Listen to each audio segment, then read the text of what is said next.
Air signs, Taurus, Virgo, and Capricorn, welcome po sa ating channel at ito ang inyong daily Kapay Tarot reading for September 16, 2023. Please be reminded that this is general reading po, so maaari kayong makarelate o hindi. Just take what resonates. Gamitin ang reading na ito bilang gabay lamang. Balik po kayo dito bukas para sa ating daily Kapay Tarot reading for September 17, 2023. Please like, subscribe, and click bell button para updated po kayo sa daily tarot reading natin. Maraming salamat po. Earth signs, Taurus, Virgo, and Capricorn, maaari niyong bisitahin ang ating channel. Naka-upload na po doon ang September 2023 monthly reading natin. Scroll down nyo lang po. Oo, makita nyo po ang separated video by signs, by zodiac signs. So, let's see. Ano po yung energy today? Spirit guides para kay Taurus, Virgo, and Capricorn. So, some of you, sa araw na ito, nagkaroon ng expansion sa inyong trabaho. It might be bagong negosyo or expansion sa inyong sa inyong negosyo. Nagkaroon po ng financial growth, self-growth dito, career growth. Wow. So, makikita mo na ang mga bunga ng inyong pagsisikap, ngunit maging mapagmasid. Kung may plano ka na, this is the time na gawin mo na ngayon. So, this is the go signal. Ginagawa mo ng action ang matagal mo ng plano for your growth. So, may posibilidad na maglakbay o ituloy mo na ang matagal mo ng plano mag-abroad para doon ka na magtrabaho. This is defensiveness or may paninindigan ka sa inyong plano sa buhay. Oo, may ganap na challenges o struggles sa inyong buhay ngayon, pero buong tapang mo itong harapin, katapangan at kumpiyansa sa gitna ng anumang klaseng atake. Oo. So, handa ka sa mga struggles, sa mga challenges sa buhay mo. Oo. Some of you siguro, nagkaroon kayo ng tapang dito kasi well-experienced na kayo sa buhay. Marami na kayong nalampasan na problema, challenges sa buhay. Wow. So, let's see. The advice po para kay Earth signs, Taurus, Virgo, and Capricorn ngayong September 16. So, ang sabi, you are unique. Be yourself, everyone else is taken. Speak out, communicate, and solve the conflicts. Kaya pala nagkaroon ng defensiveness dito. Baka may naka-argue kayo na tao.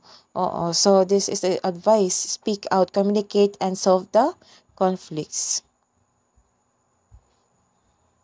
So, let's see. The career and money advice po.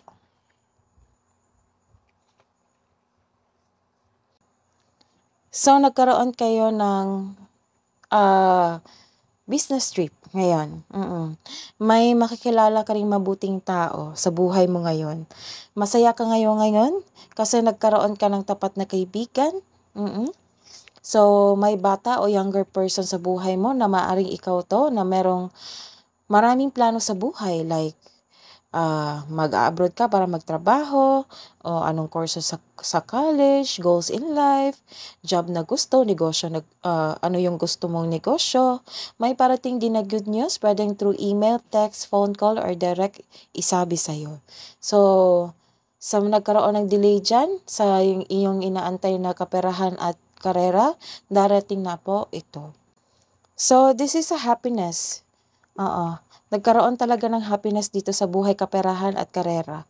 Happiness, fulfillment sa inyong trabaho, sa inyong proyekto, achievement nyo, nagka-receive ng awards, granted yung manifestation nyo, nagkaroon ng fulfillment.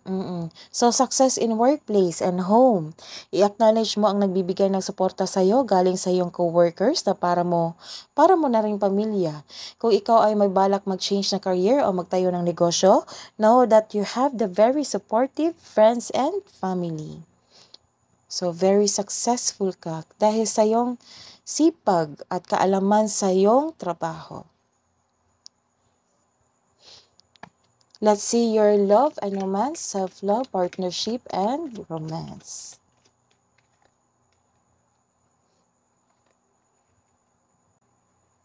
So, nagkaroon po dito ng new beginnings. Sa buhay nyo, Nagkaroon kasi ng self-growth dito, oo. So, nagkaroon kayo ng new cycle, new beginning sa inyong buhay, nagkaroon din ng abundance, wow. So, sa mga single dyan, may parating na love or romance para sa mga single. Para sa mga may relasyon, may ilang couple dito na nagpaplano mag-level up sa relasyon nila. For example, bumili ng bahay, bilang paghahanda sa pagsasama. May ilang couple din na kontento na sa kanilang pagmamahalan, wow. So, nagkaroon pa kayo ng harmony, pagkakaisa. Wow. So, you are making memories. Siguro nagkaroon kayo ng trip dito. Oo, out of town. So, you are making memories with yourself, with your partner. So, ilan dito is ipakilala ka na sa iyong partner sa kanyang pamilya. O ikaw ito. Ipakilala mo na yung partner mo sa iyong pamilya. So, masaya ka ngayon. This is the confirmation na masaya talaga kayo. So, ang gaan ng energy nyo ngayon dahil sa success na na-receive nyo. Oo, masaya kayo ngayon kasi very supportive talaga yung family and friends mo. This is the confirmation. Second chord, confirmation. So, kung single ka, may mamimit kang tao na mag-open up ka sa iyong past o napakwento ka sa iyong past sa kanya. So, it might be ito yung kadate mo o yung trusted friend. Gaan yung reading nyo ngayon. So, what's the single advice mo? Love advice para sa mga single?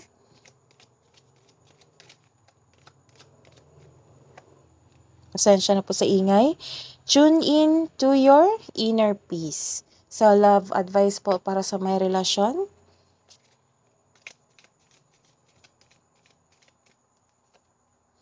Dream. Share your dreams together and encourage each other to make them in reality.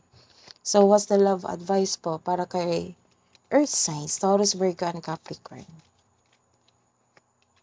Romance, Cupid's arrow strike. So, this is indeed a confirmation na may parating talaga na bagong romance sa buhay nyo. Kabuang advice po para sa ngayong araw na ito, September 16, para kay Earth signs, Taurus, Virgo, and Capricorn. What do you need to release? So, isipin mo, ano daw yung i-release mo? Emotion? Happiness? Sadness ba? What's the message po from angels, archangels, guardian angels, spirit guides? Message from Archangel Jeremiel. Learn from your challenges, relax, and trust. So that is your reading today, Earth signs. Please like and subscribe and click bell button for notification para po updated kayo sa daily tarot reading natin. Maraming salamat po.